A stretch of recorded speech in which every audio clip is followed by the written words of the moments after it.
When you think of your time in the service, what are some words that come to mind? Family. That's Juan Rodriguez, a Clarksville man who proudly served as part of the 160th Special Operations Aviation Regiment, the Night Stalkers, back in the 1990s. As you can tell, he's very much alive. Seems like a silly statement until Carrie Sharp heard what's happened to him not once, but twice. Juan Rodriguez was drawn to the military. We do more before 9 a.m. than most people. Enlisting right out of high school. Hey, First Sergeant. I remember seeing those commercials on TV. You remember the Be All You Can Be? Yes. Yeah, I want to jump out of planes. He would end up a helicopter mechanic based with the Night Stalkers at Fort Campbell. He says his unit raised him, but his service also left its mark. I would go to the cemetery and sit there, and I felt like that was the only place I can go and cry without people seeing me. A battle with PTSD led to a disability determination in 2022. The monthly payment became Juan and his wife Dicey's main income until it abruptly stopped in January of this year. So when these letters arrive and you read them saying your husband's dead, what do you guys think of?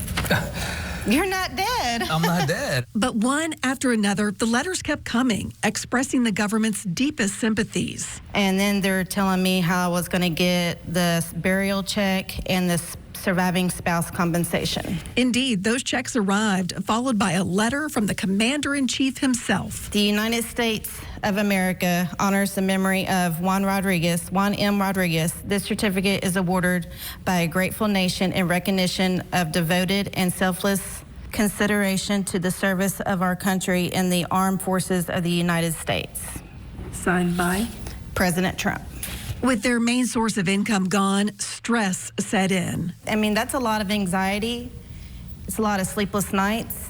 I saw a sharp increase in his depression. That's when Dicey went on her own mission, first reaching out to the Department of Veterans Affairs, which she says couldn't give her a timeline to right this wrong, and then to others. I reached out to the congressman and the state senator, and no response. You're the only one. You're the only person that responded to You're us. the only one that responded. By then, it was February. An email to my contact at the VA in Nashville did the trick. Within days, Juan's disability payment was restored. Until, unbelievably, it happened again on May 1st. I'm still dead in the system again. So And then the letters start populating again. This time, a trip to the Social Security Administration office revealed where the breakdown in bureaucracy may have started. They said that the gentleman that passed away on 12/25/25's name was Juan Morales Rodriguez. My husband's legal name is Juan Manuel Rodriguez. And you know how close the Social Security numbers were? They weren't even close at all. At a loss, with her husband still dead on paper, Dicey once again reached out to me. This time, it didn't take days. It took weeks and a call to Veterans Affairs in Washington, D.C. He kind of gave us a little bit of hope because things started moving and people were starting to call us. With May's payment safely deposited into their account, the couple is hopeful this grave mistake is behind them.